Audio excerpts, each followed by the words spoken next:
This is kind of an update since the MVP video I did a while ago here. So this is that original kind of design. And I was going from having time, support points, pause button, etc., and the deployment side here. So we hop into Unity here.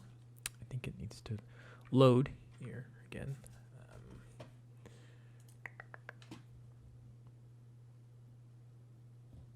Just did a bunch of Git stuff.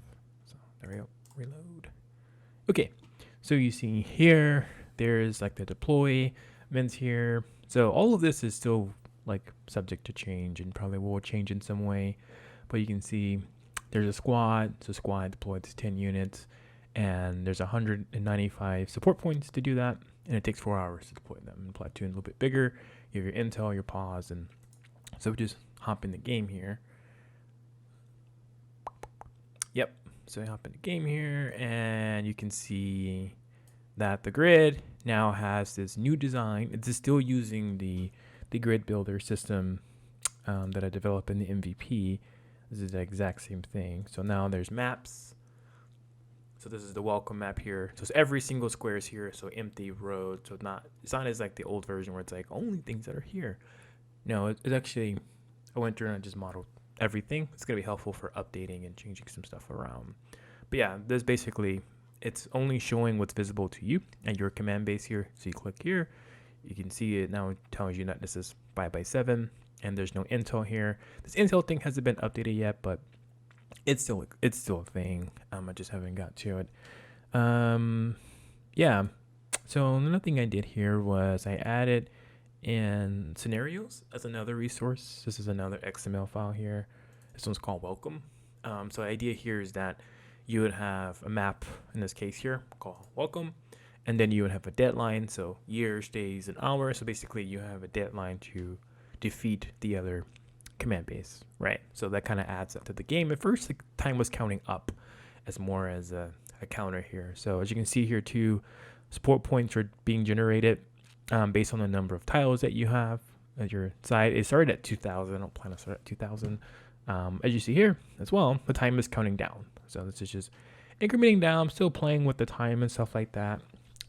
This is probably going to change for sure here. But if we go and click on a squad here, you get this cancel deploy button, and you also have the yellow kind of thing identifying where you can deploy here. And if I do cancel here, I'm actually going to get 190 back. So as soon as you hit deploy here, it will tell you, hey, you don't have enough points and stuff. So let me actually go through the gameplay here and change the number of support points that you have. I can show you. Yeah, it's like 2,000. Let's go 200, just so I can show you what I mean here. So if you start out with 200, for example, you don't have the platoon available, right? Because you need 460 points to do that. So let's go ahead and deploy a squad here. As you see, it's 30, cancel, get back. So deploy here, and it has a little timer going on. So it's showing you like it's taking 4 hours, 1 hour. Then you got units here. So you got 10 units here, and the next squad's available to you. Next cell is available to you, right? Because you can now see that far up. So like I said, the intel is not working yet, and work on that next to get intel set up. But this is progression to what you need to go to. So right now you can't deploy a squad. Now you can, because you got 190 points. And I can deploy them here, or I can deploy them there to build the next square.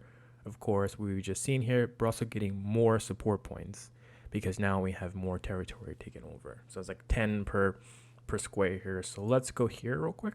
Then I'll do platoon next, just so I can generate more support points a little bit faster.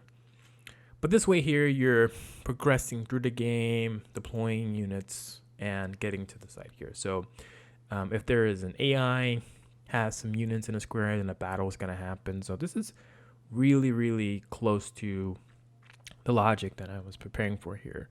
A bunch of points. So now I can deploy some things. So I take a platoon. I can deploy units here. It takes 8 hours. It's going to go through its motions here. It just takes longer because it's more units, but there you go. Now there's 50. So yeah, but yeah, so you can keep going here. There's no victory condition, unfortunately. Yeah, you can deploy multiple. You can deploy multiple of the same square too, because there's a queue system. So you just add them to a queue, and stuff like that. But yeah, there's definitely a bug there. I don't know why. Oh, yeah. So this is something else I added. I never tested this actually. So I never tested this out. That's funny. So what this is here is that like deployment times change based on the distance from your command base here. So 4 hours, you go here, it's actually 18 hours. So it's saying like, how far is this? And I'm gonna multiply the time to get there, because basically the units are moving from this square to that square, that square, that square, right? So that's kind of the idea there about that. So there's one here on the side too. This map just looks like this, and there's a little road here to the side, but that's basically it. So there's no capturing of the command yet. You can't move these units yet, but I want to have this intel screen for sure. Kind of in the design here, so you can say, hey, this is how many infantry vehicles, infantry units you have here, how many small vehicles, large vehicles, and then kind of show a total of how many vehicles are here. So yeah, that's something I want to work on and get that set up next. So I'll make this easier, and then part of that process is going to be, I want to move these 40 units, or maybe break up a platoon up into squads, right? Just really expand on the game mechanic at that point, but just want to work on like just getting the core mechanic down, then I can always add on top of it and get crazy ideas and start experimenting. I've thought about doing like a scouting unit as well, this unit of 1 as well, where like this unit could easily be deployed and it can easily move around and can reveal part of the square to you, but then maybe they're a little bit more hidden to the other side too, kind of like a spy. And then also having like a sniper unit, or maybe like a different types of squad. So imagine kind of a squad that are like just like infantry squad. They're just like going in there, just gunners, right? And then you have kind of like your maybe like a sniper group that can do more long distance, so they can see, they can see further out into squares. And then also have an anti-vehicle squad as well, right? So there's a bunch of tanks in the square, you want to send an anti-vehicle squad over, so they're gonna be less effective against other unit types. So kind of once again adding in more complexity as time go on. The game will definitely get more complex. I do want to balance the difficulty and balance just like what's available for you to play and do. So yeah, that's a quick, kind of like maybe not so quick, but just an overview of the progress that I've made so far since the MVP. Yeah, next steps is working on intel, moving units, victory condition. So I am feeling that the next milestone should be almost like a version release almost, right? It should be like that alpha version of like play game, pause game, and just move the units along, and then have a very simple AI. So yeah, that's it there. Thanks for watching.